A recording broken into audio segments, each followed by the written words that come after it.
Today on Pots and Trowels we're going to be lifting and dividing primulas, and that's brought to you with the support of Cobra Garden, Darlac and Mr Fothergill's.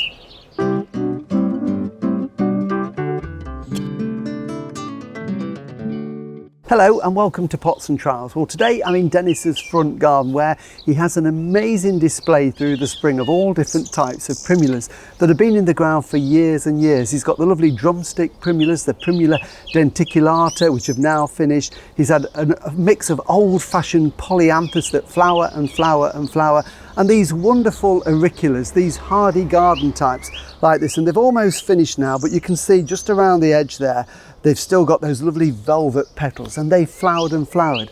They've done for the season, but what you can do if you want to increase them and to give them a bit more vigour is lift established clumps, and then you can divide them and replant them, and now is the perfect time to do it. So put that little flower there. All you need to do is to get your fork in, and this is a Primula denticulata there with the remains of these pom-pom flowers, and just lift the clump, and the ground's really drying out here. This is south facing and it's sort of done for them, but I'm just going to lift that clump there and pop that on the lawn, and then I'm also going to lift a clump of these auriculas just here. So I'm just going to put the fork in, and you can see they've all grown together.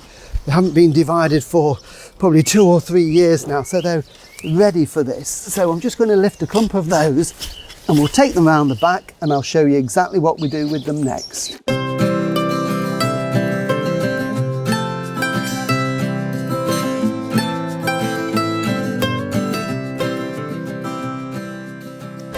Right, so there we go. A couple of clumps there of our primulas. So we've got the auricular one and I've got the denticulata type. And you treat them all the same. If you're doing polyanthus, it's exactly the same. So what I'm going to do is just use a little fork just to knock some of the soil off. It's been quite dry here. I haven't had any real rain really since about March, only the odd shower. So the ground is drying out. And what I want to do is just to divide these now into individual plants. And you can see how they grow like that. So that will easily split just with a little bit of pressure like that. And you've got a plant there. I could divide that one if I wanted to, but I might leave that one as it is. I could divide it into two, but it's joined quite closely there. So it's very easy just to go through, just take the soil off, give them a bit of a shake and just divide them. So from a clump you can get several plants like that, and what we need to do with them is to tidy them up a bit. So I'm going to take off any of the brown leaves at the base, and then just pull off these old leaves like that, and then importantly we need to take off the old flowers. We don't want to carry on making any seeds. So that's one there, and I'll just do 2 or 3 just to show you. So from a clump like that, you would easily get, half a dozen or more. But not only is it a good way to get more plants, and you can see lovely fibrous roots on there, but what it also does is it helps them bulk up again when you put them in the gardens. It's a great way to spread them around the garden and make a wonderful display. It sort of gives them more vigour. I am tempted to split that one. I might need a knife to do that, so I'm just going to get my trusty penknife out. It's just too big a plant to put back in, I feel, so I'm going to get my knife out and just very carefully divide that down there. There we go. So we've got 2 plants now with good root on them like that. So there we go. So what would we do with them? Well, the other thing I'm going to do is take off some of this foliage. There's too much foliage on there. If we plant these out now in this heat, they will wilt. So it looks quite drastic. Just gather the foliage together and just snip that down. So I've reduced it by at least a half. I'm going to do the same with that one and the same with that one. And then we've got the option of doing 2 things. We can either plant these back directly in the garden, which I'll show you, or we can put them in a pot.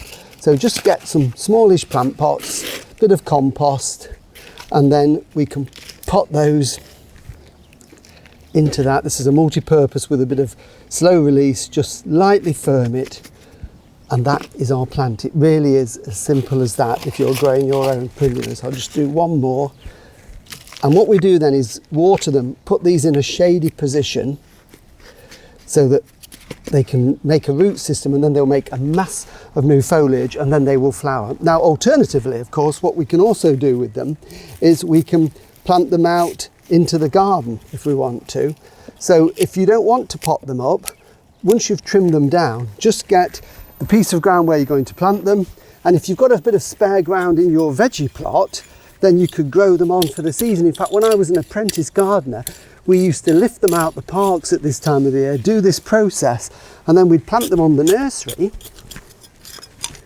and let them grow, and lift them again in October and plant them out in the garden. So you could line them out like that, and just water them in.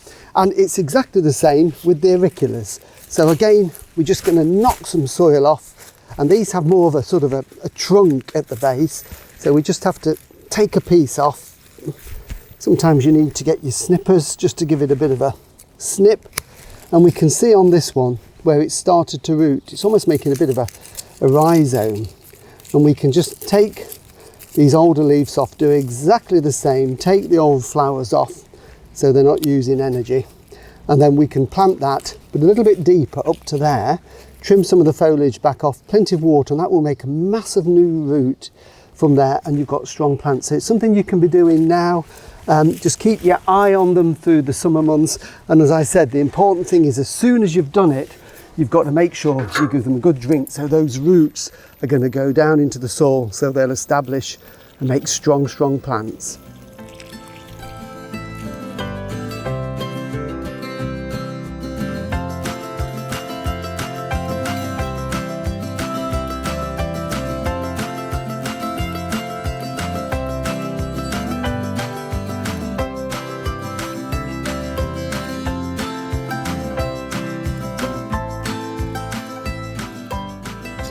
And there you go, planted and watered in. And of course, remember, you can plant them back in the garden where you lifted them from, and they will fill out ready for next year. So thank you for watching Pots and Trowels, and of course you can watch all the episodes that we've done on Facebook and on YouTube.